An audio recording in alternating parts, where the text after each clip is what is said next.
வணக்கம் நண்பர்களே, நான் உங்கள் அக்ரிஸ்டனர். இன்றைக்கி காலையிலே வந்து ஒரு 5 to 6 டைம் வந்து விவசாயி வந்து கால் பண்ணிட்டாரு. நம்மளோட விவசாயி தோட்டத்தில் ஃபுல்லாக பிரச்சனை, நீங்கள் வந்து பாருங்கள் அப்படின்னு சொன்னார். என்ன பிரச்சனை எனக்கு தெரியல. சரி, நானும் வந்து பார்ப்போன்ட்டு உள்ளே போய் பார்த்தேன். உள்ளே போய் பார்த்தா ஃபுல்லாக பன்னி வயலை ஃபுல்லாக வந்து உழப்பிருக்குங்க. ஒரு 5 to 6 பன்னி.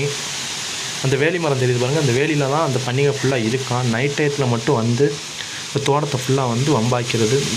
இந்த செடி வந்து இப்போ தான் வந்து பால் பிடிச்சி கதிர் வந்து கொஞ்சம் இப்போ தான் சைஸ் கதிர் பெருசாக சைஸில் இருக்குது. இந்த நேரத்தில் வந்து இந்த பன்னி தொல்லை வந்து இங்கே வந்து ரொம்ப அதிகமாக இருக்குது. இந்த வீடியோ எடுக்கிற இடம் பார்த்திங்கன்னா கோவில்பட்டி பக்கத்தில் ஆவணத்தங்கிற கிராமம். அங்கே தான் இந்த வீடியோ நான் எடுக்கிறேன். இது வந்து தோட்டத்தில் ஒரு இடத்துல மட்டும் இல்லைங்க, நிறைய இடத்துல வந்து அங்கங்கே வந்து உழப்பி வச்சுருக்குது.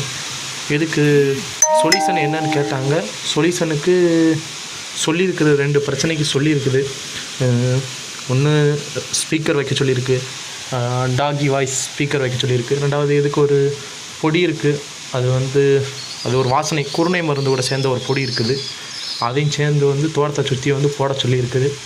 ஏன்னா அங்கே வந்து மிருகங்கள் வந்து ஆடு மாடு வந்து நிறைய வளர்க்காங்க. அதனால் வந்து சுற்றி வந்து கரண்ட் வைக்கிறது வந்து டேஞ்சரு. அது வந்து ஏதாச்சும் ஆகிரும்.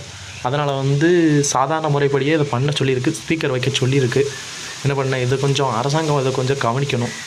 நான் விவசாயிகளே ரொம்ப கஷ்டப்பட்டு தான் வந்து விவசாயம் பண்ணி அதில் வந்து ஏதோ லாபம் தான் கிடைக்குது. விவசாயியோட லாபத்தை